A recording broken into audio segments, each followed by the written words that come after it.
The Ontario Historical Society, for those of you who don't know, is a non-profit corporation and registered charity, a non-government group founded in 1888, bringing together people of all ages, all walks of life, and all cultural backgrounds interested in preserving some aspect of Ontario's history. The OHS provides a forum for individuals, organizations, and institutions to exchange ideas, research, and experiences related to the rich history of the province, including artifacts, architecture, folklore, social history, archives, and archaeology. So I'm now going to turn over my microphone to our Executive Director, Rob Leverty, who's just going to say a few words about our work preserving and celebrating built heritage. Good morning. I'm Rob, and welcome to this first webinar.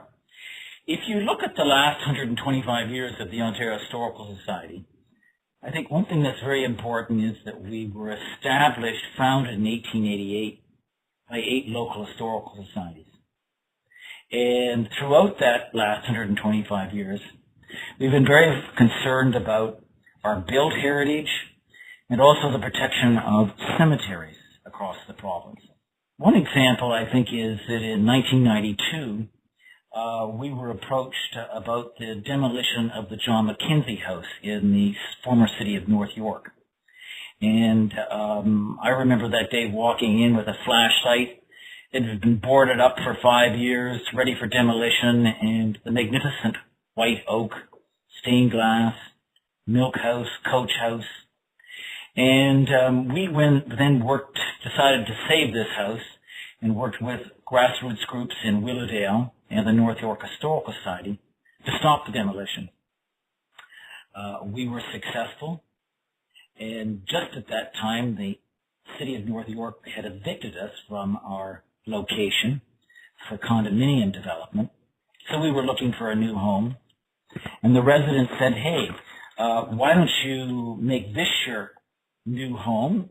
And my board of directors decided that we could use this as a model to try and restore and use it for a not-for-profit. We were eventually successful in negotiating a 25-year lease. We insisted on it also be designated under the Ontario Heritage Act for both its architectural and historical features, both inside and out. And it was my pleasure to be the restoration manager. And we spent just over $600,000 to restore the main house. We needed new boilers, the pipes had burst, roof was leaking, we needed stonemasons. And we ultimately also restored the milk house, the dairy, and coach house. And as the years went by, we're also responsible for all the maintenance of the house.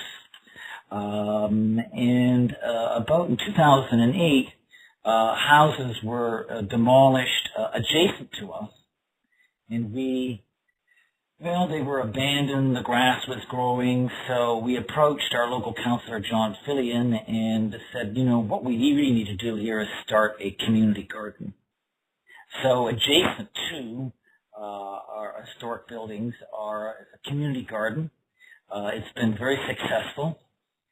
But we've also learned with our members across the province that demolition is very easy because you can de-designate and demolish very quickly. And so for the long term, we felt that it was really important to put on greater protection. So just over 4 years ago, we started working with the City of North York and the Ontario Heritage Trust.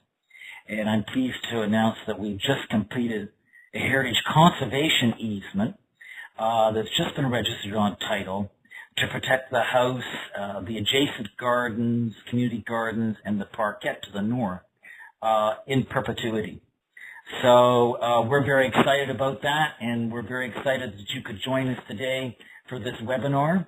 And I'm now going to pass it over to my colleague, Alison. All right. Thank you, Rob. Thank you for sharing so much about the OHS and their support of built heritage.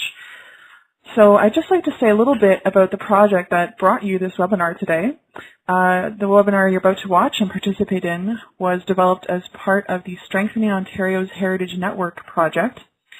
Now this is a new project that the OHS has put forward, which will, through online initiatives, connect members and affiliates and provide opportunities for interaction amongst heritage groups and individuals who are interested in heritage across the province. The project includes the development of an online members portal, an interactive map tool showing heritage organizations and sites within the OHS Heritage Directory, and of course, this webinar series. So the Strengthening Ontario's Heritage Network project is supported by the Ministry of Tourism, Culture and Sports, Museums and Technology Fund. So we thank them for their support. Now, before we get started, I know most folks here have been able to iron out some of their technical questions here, but just a bit of technical notes. If you need to ask a question, we ask that you click the Q&A button at the top of your screen, and a new window will open where you can send your questions to the moderator, and that's me. If you need to change your audio connection, maybe it drops out or you don't like the quality, click the settings icon that appears next to your name in the list of participants. It looks like a small gear. If you click on that icon, you can see change audio or connect my audio, and you can change the way you're listening to us today. So Kayla will be presenting and going through her slides. So we ask that questions that you have during the presentation, you send them to me. Our webinar today, that should be about an hour, and Kayla will take over soon and take you through the Building Stories site for about 40 minutes, and then we'll have about 15 minutes for questions and discussion at the end. Today's session will be hosted by Kayla Jonas-Galvin, Heritage Planner at the Heritage Resources Centre and Project Manager of Building Stories. Kayla joined the Heritage Resources Centre in 2007 after studying at the University of Waterloo, and has recently begun her Master's in Planning. At the Heritage Resources Centre, Kayla is involved in many projects, including documenting sites for the Historic Places Initiative, acting as coordinator for the Heritage District Work Research Projects by the Architectural Conservancy of Ontario, and compiling the Town of Halton Hills Heritage Register. She has her own blog, which you can see here at adventuresinheritage.com, and she tweets at JonasKayla, and is the co-moderator of the hashtag #BuildHeritageChat. So follow Kayla on Twitter, if you're on Twitter, to find out more about what the Heritage Resources Centre is up to. So I'm going to switch control over the screen over to Kayla, and we'll go through her presentation. We thank everyone for joining us today. This is our first webinar, so we're all learning the ropes here, and we really thank you for your patience and consideration as we learn the different ins and outs of the webinar process. So Kayla, why don't you take it away? Hey, thank you.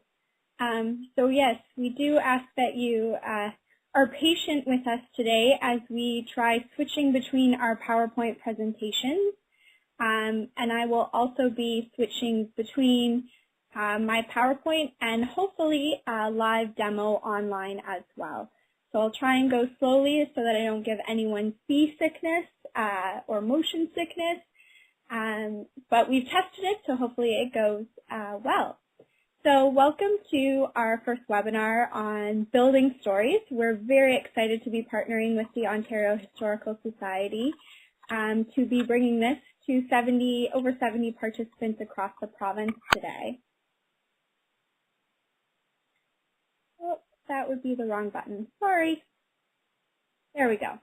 So what we're going to be talking about today is an overview of what Building Stories is, talking about some of the opportunities, giving some examples of how communities are already using Building Stories, talking about some of the challenges and how we've overcome that. Then I'm going to give a little bit of a demo on how you add sites and tours, and then talk a little bit about how the groups get set up. So what is Building Stories? It's an online inventory for recognized and non-recognized historic sites. So we do have something in Canada called the Canadian Register of Historic Places, and that's run by Parks Canada. It's a great resource. It has a lot of information about properties that are designated at the municipal, provincial, or federal level. However, that only represents a small part of our history and heritage in Canada. So the goal of this is to recognize both those ones that have formal protection and ones that maybe just have a little more value to individuals or aren't recognized yet. It is Canada-wide, so we have sites from every province and territory already on there, and it's growing every day. It is made to be used by the general public as well as municipalities, community groups such as the Architectural Conservancy of Ontario or Ontario Historical Society branches, municipal heritage committees, as well as professionals. And everything that I'm going to describe today is part of a free service. At the end, I'll tell you what some of our fee-for-services are, but everything that I'm going to talk to you about in terms of adding sites and adding tours is a free service. And the website that I'm talking about today is buildingstories.co.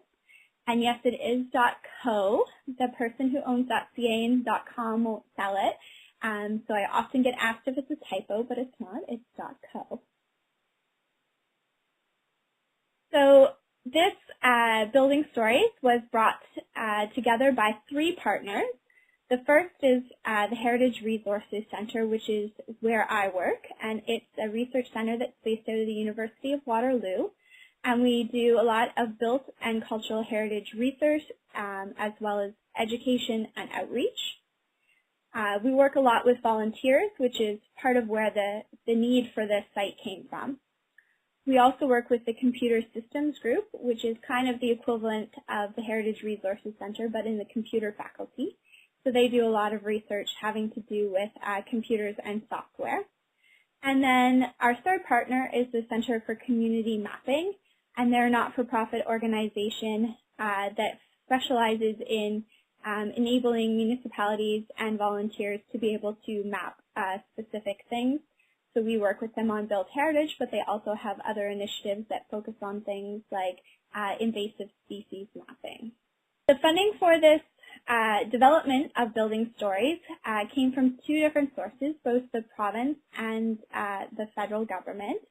So last year was when we launched, and it had 2 supporting funds, the Cultural Strategic Investment Fund from the Ministry of Tourism, Culture and Sport, as well as the Canadian Interactive Fund from the Department of Canadian Heritage. And we're currently undergoing a business plan development for continued funding.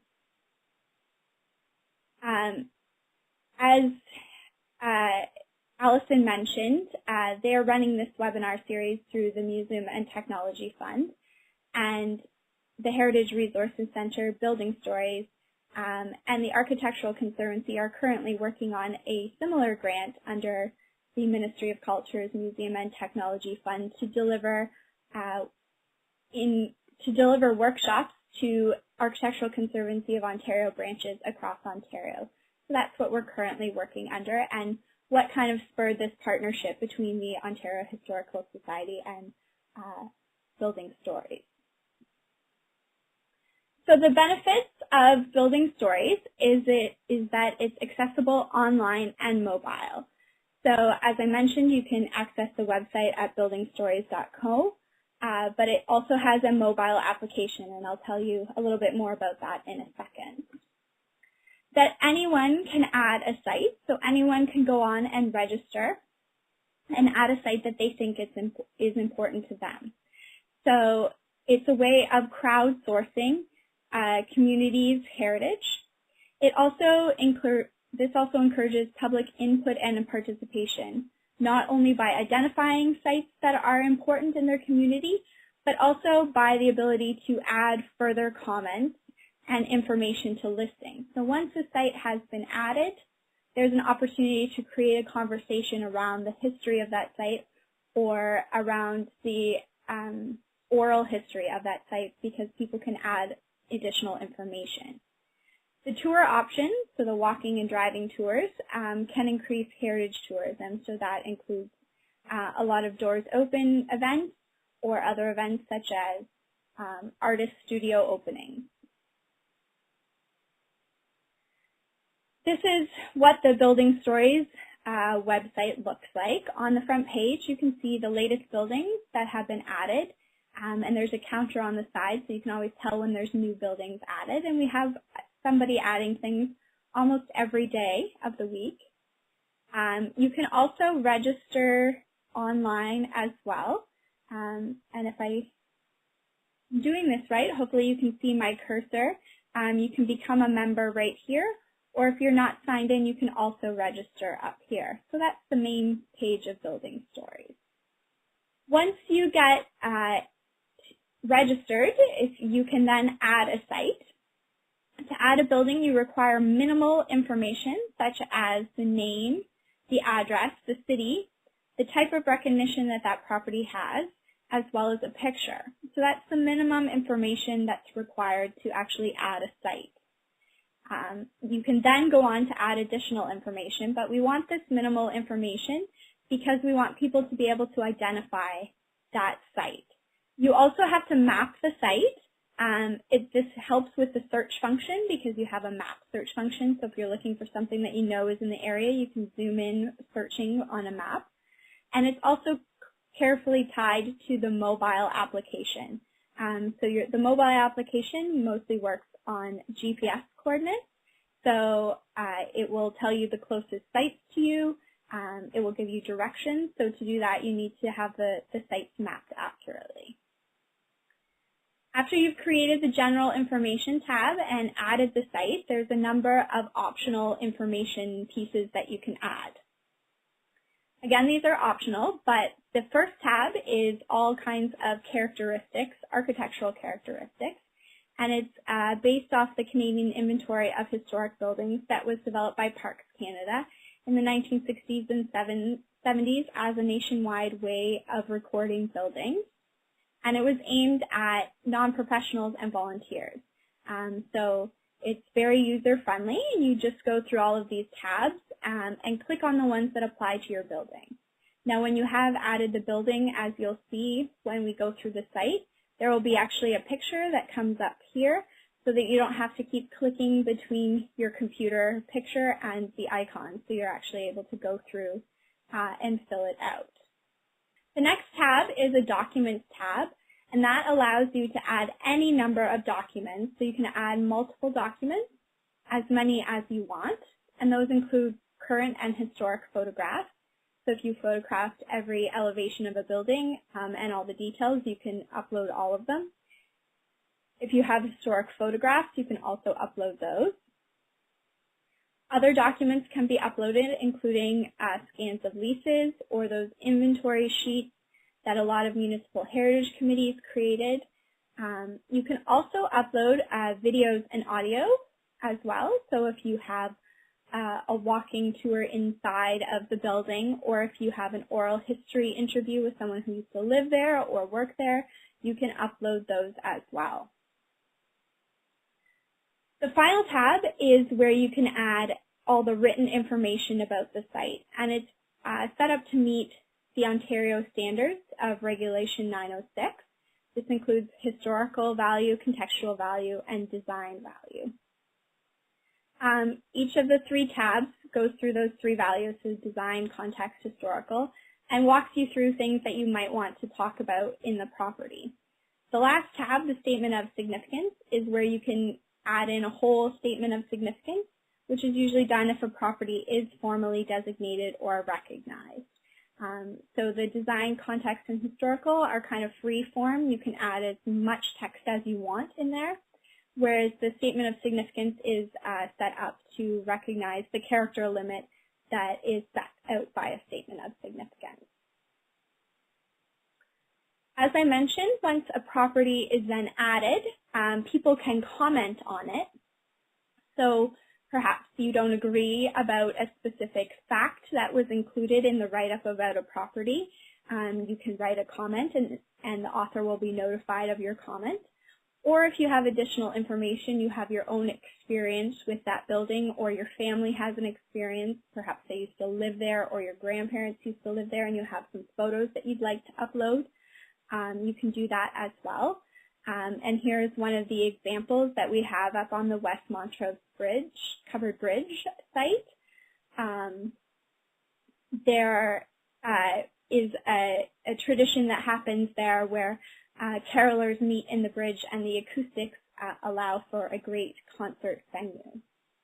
As I mentioned, we do have a mobile app that complements our website. So most information that you upload onto the website about a site will show up on the mobile app.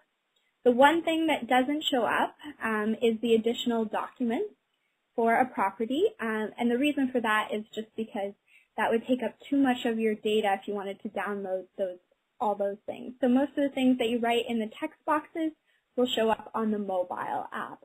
You can download it for free in any of the 3 stores here, the iPhone, the BlackBerry, or the Android. For BlackBerry, it has to be, I believe, a BlackBerry Torch. We don't have the app out yet for the new BlackBerries, but we're working on that. We also are working on tablet-related apps and hope to have those released this fall as part of this grant as well. So look for the announcement for those coming out. The mobile app allows you to do 3 things. First of all, it will browse sites nearby. So it will use your phone's GPS to show you the closest sites to you. The second one is that you can browse tours nearby, so you can see any of the nearby walking, driving, or event tours. If you're registered for the site, you can also capture a site on your mobile. It just does minimal information because we wanted to ensure that you're not standing outside entering heaps of information. So you basically need the address, a picture, and the GPS coordinates, which capture from your phone. It will then save it as a draft, and you can sign in when you get online, so you can finish filling out all the information. So this is just a little bit of what it looks like when you sign in. So you can see the tours, browse the sites, and capture the sites. And this is what the tour section looks like. Here's a list of the tours that we have on there. When you open up a tour, it will give you the tour description as well as the individual sites and if you've entered any directions between them. You can then click on Map, and it will show you a map of all the individual properties and the route between them. And if you click on an individual property, it will tell you the little description about the site. And if you click Take Me There at the bottom, it will then give you directions from where you are to where that site is. You can also get a list of directions if you don't like the map option. I know we have some people on here who are particularly interested in tours, so I wanted to just give some examples of the types of tours that we have already added. So we have links to audio tours, both in Toronto and Fredericton. So those are ones that actually just bring up the audio and don't have the description of all the individual properties. We have Doors Open, both in Huron and London, and those show all the individual sites that are open during the Doors Open event. There isn't directions between those properties, so that people can pick one and get directions to it in a way that they want to experience Doors Open. We also have museum properties that have been added. So the Dune Heritage Village at Waterloo Regional Museum has added all their individual historic buildings. We have personally created tours that can be shared with the public. So you don't have to be a group to be able to do a tour. If there's something that you're interested in, say you wanted to see all the Georgian houses in Waterloo, you could create your own tour and you can share it. We also have several walking and driving tours, ones that were created by the Municipal Heritage Committees, both in Goderich and Kingston. So we have had quite a few successes. We have, as I mentioned, sites from every province and territory. We have over 1,300 sites, and it's going up every day. We have 21 tours. Our tours and sites are, we do have some in French. That doesn't mean that that anything that's added in English gets translated into French. What it means is that you can add any tours and sites in French because the basic information, the forms to fill out are available in English and French, as well as the mobile app. We have 418 registered members that are actively using the site. We're so lucky to have had a commercial on old home television donated to us.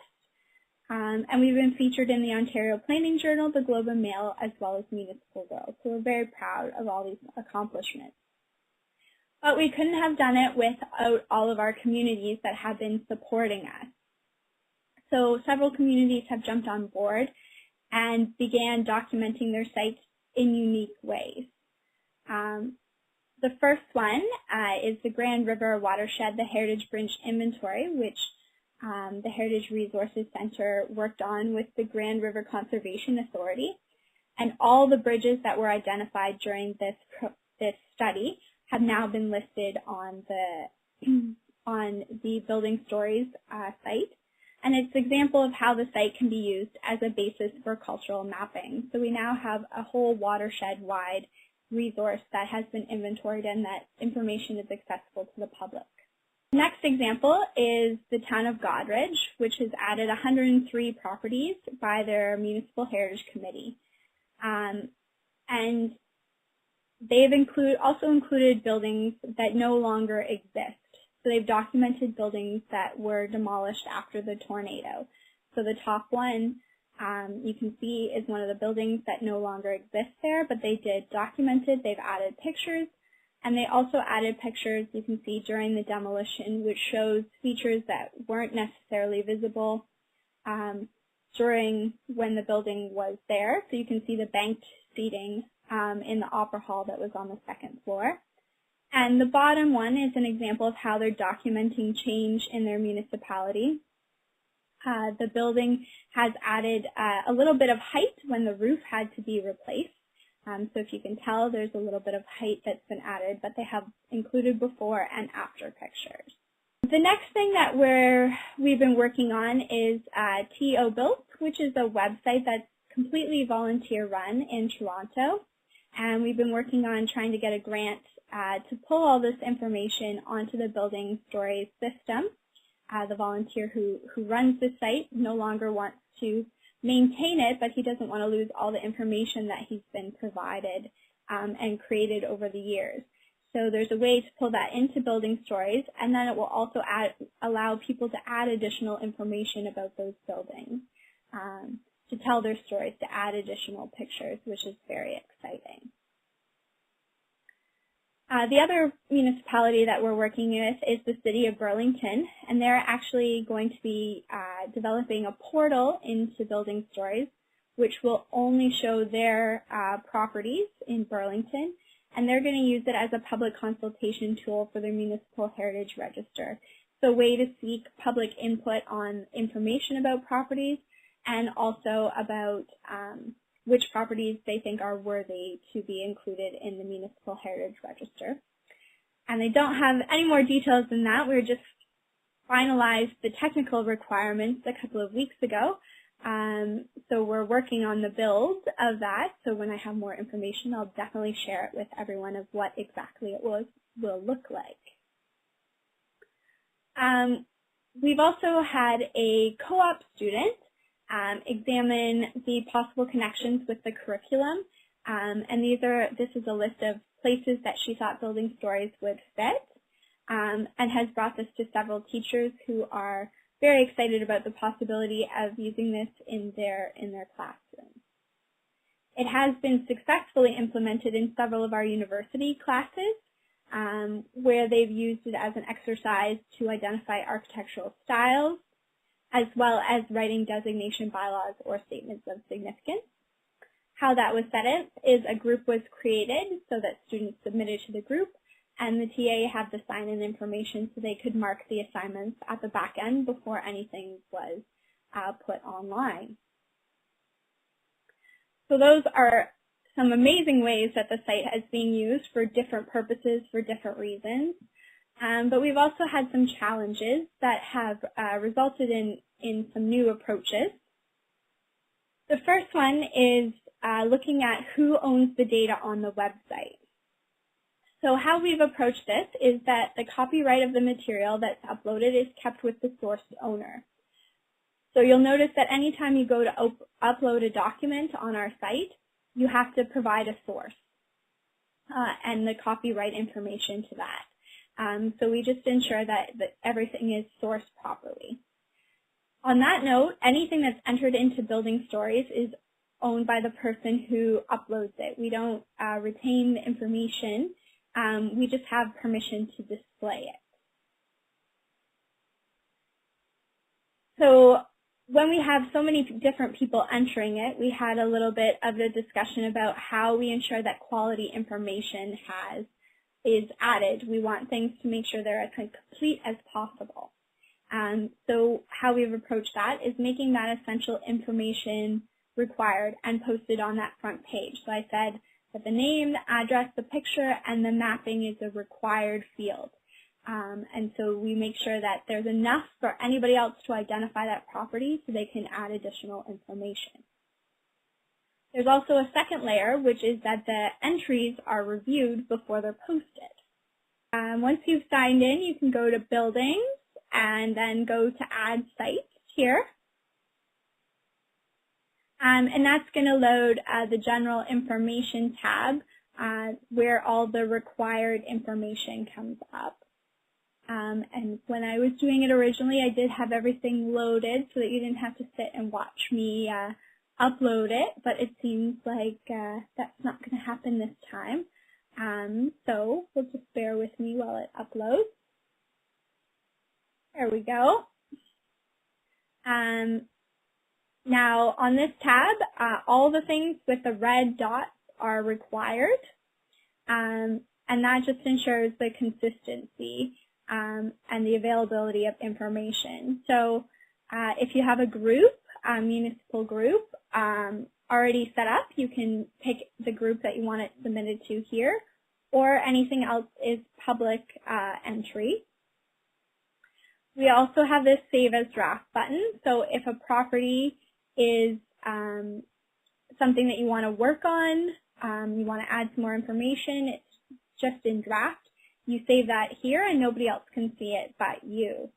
You can also indicate if a building is demolished. And then the municipal address and the common name here. If the municipal, or if there isn't a common name, you can use the municipal address again. The municipal address, the common name, and the GPS coordinates all go together to create an individual entry point so that we ensure that there's no duplication of properties that are being entered. We want to create that conversation around one entry instead of having multiple entries for one property. You can then enter the postal code and the construction date, as well as the neighborhood, which would be something like Westdale in Hamilton or Lower Town on Ottawa, Chinatown in Toronto. The local municipality obviously is the municipality where you are, and the upper tier would be the county. We do have the country here because we have gone to the states to do this as well, but you can just pick your province over here. The type of recognition is important. So if it doesn't have any formal recognition, you can just pick this one right here, the second one. But if it has a municipal property designation, you can pick that one. As you'll notice, they can be multiple things. So they can also have a plaque, or they could have a provincial designation. Some properties have multiple things. Slowly for everyone. The main image is required, so you need at least one picture of the property. And if you click here, Choose Files, it will automatically browse your computer so you can pick something to upload. The project name is where you would put things that want to be grouped together. So if you're doing a specific history of a neighborhood, you might want to include that. Or if it's a specific walking tour property, you might want to include that here, and that just helps it to be searchable. You can then pick the use and the building detail here, and then to map the property. Now once you put the address in above, it will automatically transfer to right here. I'm just going to type it in so I can show you. how we do that. You geocode and zoom to address once you have something in there. So all that does is scroll to closer to the address that you've just done. You do have to put the marker down yourself. And that's just a way of ensuring that it's very accurate as to where it is, because you know Google Maps can be a little bit off about the addresses. So you pick the property that you want, say this one, and you click on where you want your marker. So you need to make sure that that red marker is there. If you've made a mistake and you realize, oh, it's the next one over, you can just click and drag. You can also draw different shapes. So you can draw a shape or a line or a circle or the marker. So you could write something, say, about this entire block if you wanted here, and draw a shape and write that up. Once you get to the bottom, you click Add. It will create an entry, and then it will allow you to add all the additional tabs. Now, since my nice one that I did, you didn't get to see, we won't go to the other tabs, but I will just click over to the tours for a quick second so you can see what those look like. So try and scroll slowly so you don't get motion sickness. The tours are the same kind of thing. Tours, and then add tours. And it's going to take you to the main page of adding a tour. The main page of adding a tour is going to have the same kind of information that you would write at the beginning of a walking or driving tour. Again, you're going to pick the group, and then you're going to have an area to write a description about it, and then you're going to need to map where the tour starts so that the phone can pick up that information. So here we go. We're on the site. Group, the title, and again, save as draft. So if you want to keep it so that it's not visible to everyone, you click it there. The length here is left open in terms of time for the length of the tour, or kilometers or miles, whatever you'd like to put in there. The description of the tour, and then you can share with the public, show directions. The show directions section is just basically about the two different types of tours that you might want to have. If you have a walking and driving tour where you want people to follow the points in a specific order, down a specific road, then you would show directions. If you have something like a doors open event where you have multiple points but people can go to them in any order, you probably don't want to show directions, which is that green line between the properties. The tour type, and then we have publish date and publish end date. So those event tours like an artist, studio tour, or doors open, you may not want them visible after the event date because things aren't open anymore. There's not these special events anymore. You can take it down and it will just be visible on the back end. And again, I said you had to map the property here.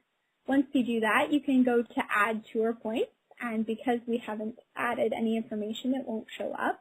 But the tour points is the same kind of thing as adding a property. And it will walk you through the tour point number, the tour point title, the address.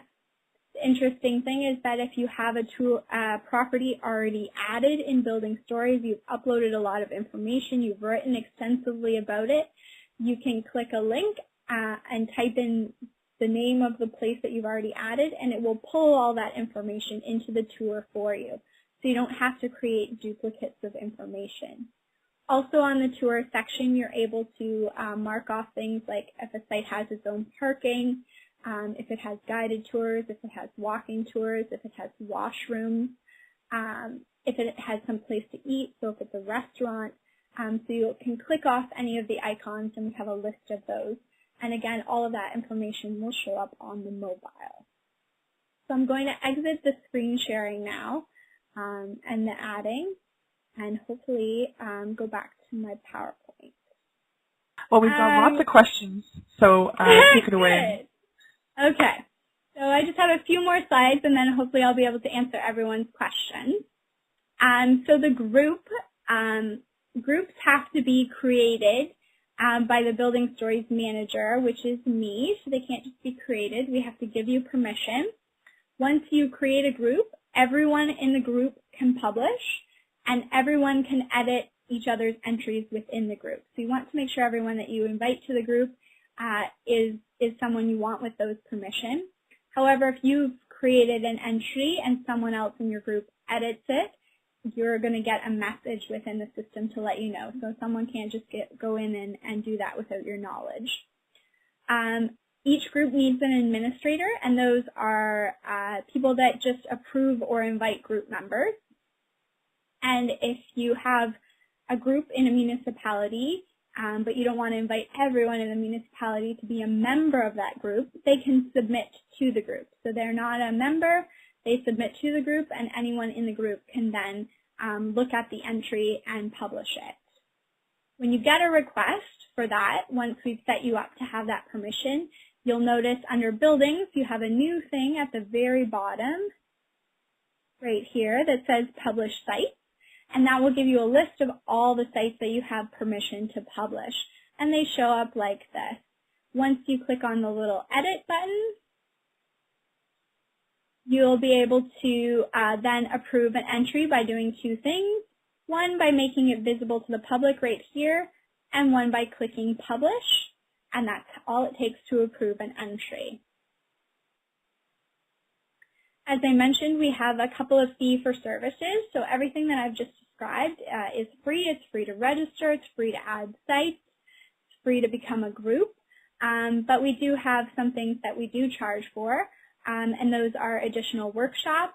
So if you want us to come to your municipality or community group and provide a hands-on workshop, we do that. It's about 3 hours, and we allow a lot of time for people to practice adding their own sites, so we coach people through if they have any questions. If you have properties or tours that you want uploaded but you don't have time, we also do that, and we can also do bulk uploading or downloading of data. So if you have things in an Excel or Access database, we can bulk upload those. On the other hand, if you want your information pulled from the database, we can download it as well in that format. And we do have creation of portals, so if you want something that only shows your municipality or community group information, you can create a separate portal that can go on your website, and it will show just your information. When you sign into buildingthestories.co, everything will show up, but when you look at yours, only your information would show up. So those are just a few other things that we do offer. And look, I might finish almost exactly on time, even though I was talking to myself for a bit there. And this is my contact information. If I don't get to all your questions today, definitely send me an email, or my colleague Melissa, who I know is listening in on this call as well. You can connect with us through buildingstories.co or through the University of Waterloo's website at uwaterloo.ca/HRC. The Heritage Resources Center and Building Stories are both on Twitter as well as Facebook, and you can always give us a call at the university with our extension there that is listed. So that is the end of the formal part of my presentation, or maybe informal if you were chatting amongst yourselves while I was talking to myself. But thank you so much for coming today, and I hope to see you adding some amazing new sites from your municipalities to Building Stories. I love reading about them. And I'll pass it over to Allison, who's going to tell me what my questions are. Great. Thank you, Kayla. We've had a lot of questions. I'm just going to flip it back to our home OHS PowerPoint so that you've got a nice screen to look at. And here we are, questions. So I've got a long list, but we'll try to get through them. The first question I received, and some of them have been answered. So the first question was from William Warnick, and he asked, are only buildings included on the Building Stories website, or what other sites can you add? Yes, so we don't have just buildings. We also have any kind of historic structure. So we have, lighthouses are included, bridges are included, anything that meets the design context and historical type criteria can be added. We have a lot of modern buildings added as well. For things like that, you'll probably want to skip the characteristics icons in terms of those are aimed at more historic buildings. We do have a grand idea that someday we might have different icons for different things, such as bridges. We just haven't quite got there yet. Okay, thank you. The next question I know was answered, but there was a follow-up. So Dale Brown asked whether it was necessary to have a photo to create an entry, and I know you said you do need at least one photo, but then he asked, can it be added later, at a later point? Can you start an entry and then add a photo later if you don't have one right away? No, you need an entry right away to create, you need a photo right away to create an entry. And again, the reason for that is that we want to make sure that we don't have any half-done entries in the site. We want to ensure that at least that minimal information is entered so that people can find the building. If they were driving down the road, they'd have the address and they would know what it looks like if they want to add additional information. So no, you do need all of that minimal information, the address, and the picture to create an entry. Otherwise, we'd have a lot of half-created entries, I think, in the site. Mm-hmm. All right. Another question from William Wernick. He asked, and I think he went over this, does the building need to still be standing in order to be included? And I think he said there is a demolished thing you can check off.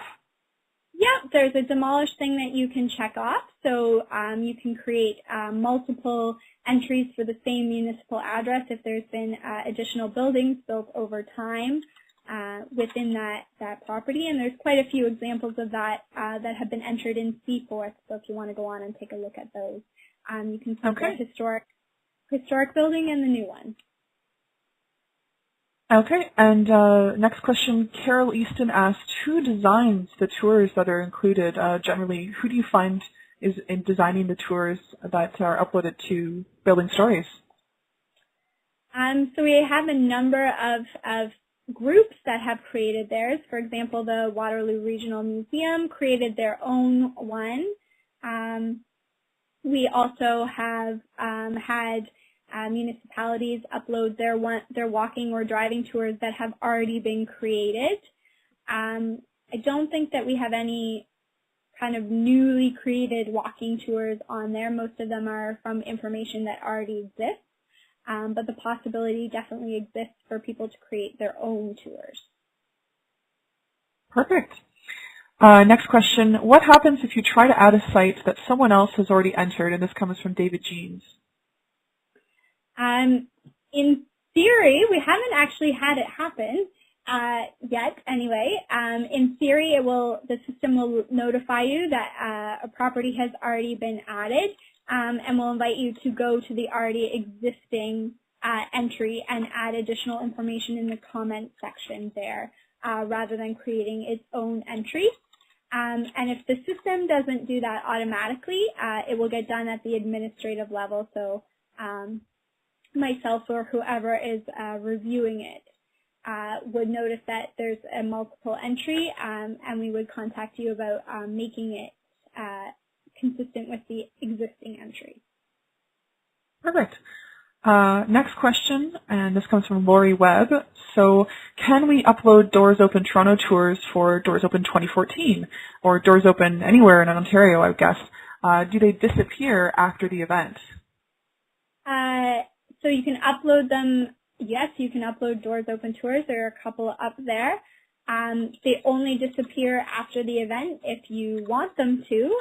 If you put the end date there in the end date option, and then it will become unpublished, which is just not visible to the public. So if you create a Doors Open Toronto tour or group, it would still be visible to you at the back end of the system. You wouldn't lose that information, but it wouldn't be visible to the public. Or if you want to keep it still visible because you want people to know what sites have previously been on there, then you can absolutely do that as well. Okay. Are you allowing municipalities to provide a link to building stories on their municipal sites? And this question comes from Danielle Truax. Yes, absolutely. You can definitely provide a link, and if you want a logo as well, we have a JPEG and a PDF of our logo if you want to put that on your website as well. Next question is about the app, the mobile app. Does the app only work with your current location? And this comes from Erin James Abra. She was in Toronto, and she was only able to see sites in the GTA, so she asked, would other sites come up if she were accessing the app from somewhere else in Ontario?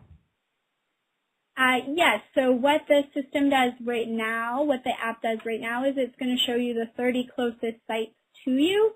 So if you move around, if you're not in the GTA, say you come and drive, I'm in Hamilton, you drive to Hamilton, you would see the Hamilton sites when you're in Hamilton. We are working on an update to the app that will actually allow a bit more flexibility in terms of being able to move the map further from where you are in case you are planning to travel or that sort of thing. But that app, adjustment to the application won't be available until later this fall. So right now it's just the 30 closest sites, but we are working on an update. Question I received, is the original author the only one who can change the information about a property that's inputted when it's first added? And for example, if a formerly undesignated heritage building becomes part of a newly created heritage district, or if a member of the public uploads a site and their info is inconsistent with the Municipal Heritage Register. And this comes from Alison Torrey. So, no, the author is not the only person that has permission. If you're a member of the group, anyone in your group can change that. As well, myself as the administrator can add or can change anything. And the author can go in, or any of these people that I just mentioned, can go in and change information within the entry. And you'll notice at the bottom of each entry it will tell you the last date updated. So if there is a change like that, you can see that an entry has been updated. So we're trying to keep it transparent. That's also why we have the comment section. So if things change, you might want to indicate things like that in the comment section just to create that transparency and that layer of discussion about the property. Thank you. Just a few more questions left. We are getting to the end of the session, guys. So this one may be something you can talk to the asker more in detail afterwards. Marilyn Havelka has asked, do you have any stats on how many people use this for looking for tourist destinations and tourist routes or areas? I don't off the top of my head. Our technical people I know are collecting viewing stats and that kind of information. So if you wanted to send me a personal email at kajonas@uwaterloo.ca, I can see what kind of stats our technical people have been gathering. Okay. Another question from Lori Webb. Has there been any thought to given to working with Doors Open Ontario for uploading information directly from here, from Building Stories, to their website? Because we have to input the same type of information to their website, so it would remove a layer of inputting duplicate info on two different sites. Can we tap the info we add to our own Doors Open site and pull it to Building Stories? Just has there been any thought to this collaboration? Yes, there has been thought. It is on our list. There's been beginning discussions, but nothing concrete. Okay, so we'll watch for that. Next question, again, Alison Torrey. Do you check all the sites that are added before they are public to ensure accuracy of information? I don't check accuracy unless I know something off the top of my head, or I'm very familiar with the community, or I know where the information is accessible. Just because that would take a long time, and as I mentioned, to try and get over that, we've created these groups that have their own permission to be able to publish.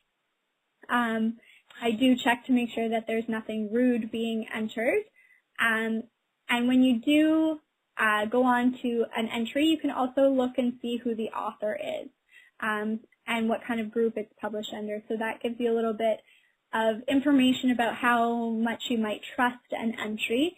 kind of the same as doing any historical research. You go to the library and you can find handwritten things or things in books or things by municipal heritage committees, and you kind of have to weigh everything, and that's the same kind of approach that we're using for this website, because it is a crowdsourcing website. Not all information is obviously going to be correct.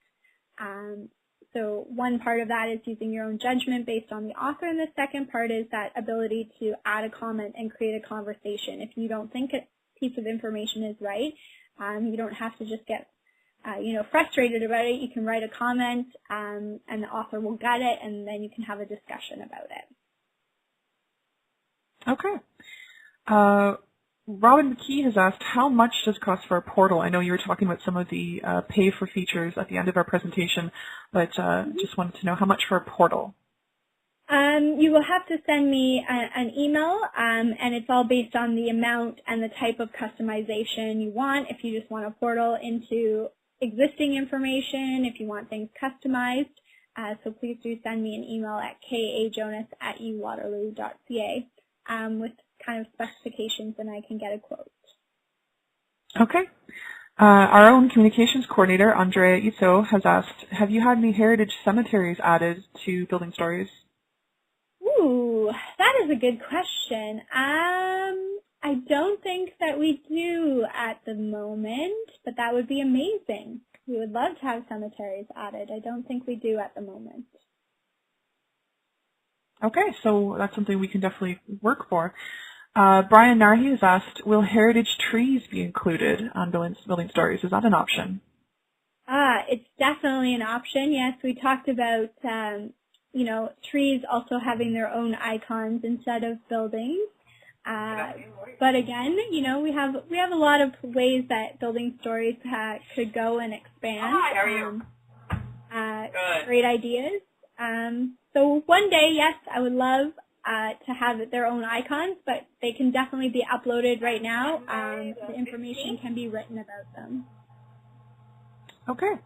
And our final question, Do you have any idea Glenn Ansel has asked, what about permissions from owners of sites? To me, it seems somewhat intrusive to go snap a shot of a location which might belong to someone and write about it.